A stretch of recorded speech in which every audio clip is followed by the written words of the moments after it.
El Evangelio de Marcos. ¿Quién es Marcos? Probablemente es el joven Juan apodado Marcos, del que hace mención Hechos de los Apóstoles 12:12. Es primo de Bernabé e hijo de una María, a cuya casa llegó Pedro liberado de su prisión por el ángel. Pablo y Bernabé llevan al joven Marcos de Jerusalén a Antioquía para que les ayudase en la misión. Hechos de los Apóstoles 12:25. Los acompañó en el primer viaje, después los abandonó en Perge. Hechos 13:13. En Hechos 15:37, Bernabé quiso llevar de nuevo a Marcos, pero Pablo no quiso. Entonces Bernabé y Marcos se separaron de Pablo. Más adelante, Marcos acompañó a Pablo durante su cautividad en Roma. Colosenses 4:10. Pero en unión más estrecha trabaja con Pedro, quien cariñosamente lo llama mi hijo Marcos. Primera de Pedro 5:13. Fue discípulo e intérprete de Pedro. También se puede identificar a Marcos como aquel joven que se escapó desnudo en el momento del arresto de Jesús. Solo el Evangelio de Marcos lo cuenta en su capítulo 14, versículos 51 al 52. ¿Quiénes son los destinatarios del Evangelio de Marcos? Analizando el Evangelio, se descubre que los destinatarios no son cristianos de origen judío como en Mateo, sino más bien de origen pagano. Paganos son todos aquellos que no pertenecen al pueblo judío, único pueblo que cree en un solo Dios. Los paganos o gentiles, es lo mismo, son los que pertenecen a otras naciones y no creen en un solo Dios, sino en varios. De entre ellos, muchos abrazaron la fe en Jesucristo y formaron parte de la comunidad cristiana. El hecho de que los destinatarios sean cristianos de origen pagano lo demuestran los siguientes datos. 1. Marcos traduce palabras hebreas que no necesitaría traducir si sus destinatarios fuesen cristianos judíos.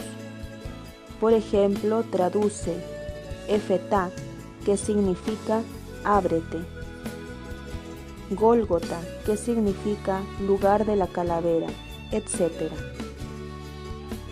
2. Explica costumbres judías que tampoco necesitaría explicar si sus lectores fuesen cristianos judíos. Por ejemplo, lo que dice en el capítulo 7, versículos del 1 al 4, sobre el comer con las manos impuras. Explica que los fariseos y los judíos, en general, no comen sin antes lavarse las manos restregando, y así observan otras muchas reglas tradicionales.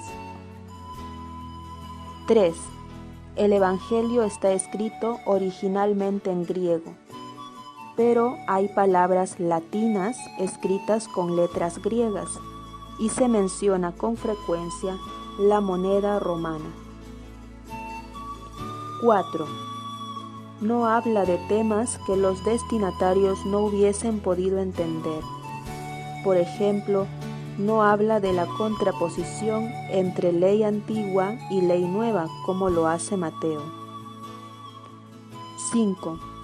No contiene datos hirientes para los paganos, en cambio sí tiene datos que resultan favorables para ellos. Por ejemplo, el episodio de la mujer sirofenicia, capítulo 7, versículos 24 al 30. O el de la curación del endemoniado de Gerasa. Cuando está curado quiere seguir a Jesús. Jesús le da la misión de anunciar lo que Dios ha hecho con él. capítulo 5, versículos del 1 al 20. O el texto del centurión romano. Este centurión es quien reconoce a Jesús en la cruz como el Hijo de Dios. Capítulo 15, versículo 39. Si los datos mencionados parecen indicar que los lectores no son cristianos de origen judío sino pagano, entonces exactamente ¿qué cristianos de origen pagano son los destinatarios? ¿Y por qué se dirige a ellos? Marcos escribe para cristianos de origen pagano pertenecientes a una comunidad, si no romana, al menos romanizada. Por los datos que se encuentran en el Evangelio, se puede indicar que fue escrito entre los años 65 y 70 después de Cristo.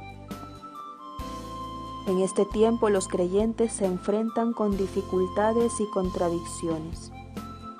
Son épocas en las que se vivían tensiones políticas en Palestina con la guerra entre judíos y romanos. Es el tiempo en que murieron los principales líderes de la Iglesia. Santiago, el apóstol, murió degollado en Jerusalén en el año 62, a causa de la persecución por parte de judíos que rechazaban a Cristo. En el año 64 hubo un incendio en Roma atribuido al emperador Nerón, pero Nerón culpó a los cristianos. Entonces se desató una persecución sangrienta contra ellos. Muchos murieron violentamente, entre ellos Pedro y Pablo, entre los años 65 y 67. A Pedro le crucificaron de cabeza y a Pablo le decapitaron. En medio de toda esta tempestad, las comunidades cristianas viven sumergidas en incertidumbres, dudas y profundas crisis de fe. Este Evangelio trae un mensaje de consuelo y esperanza en esos momentos difíciles. Al mismo tiempo les recuerda la verdad sobre Jesús. Les recuerda que la entrega de la vida en la cruz formó parte del camino de Jesús, que la cruz pone de manifiesto que Él es el verdadero Hijo de Dios. La comunidad cristiana es llamada a seguir los pasos de su Rey humilde y sufriente. De esta forma, el autor invita a descubrir un nuevo rostro de Dios,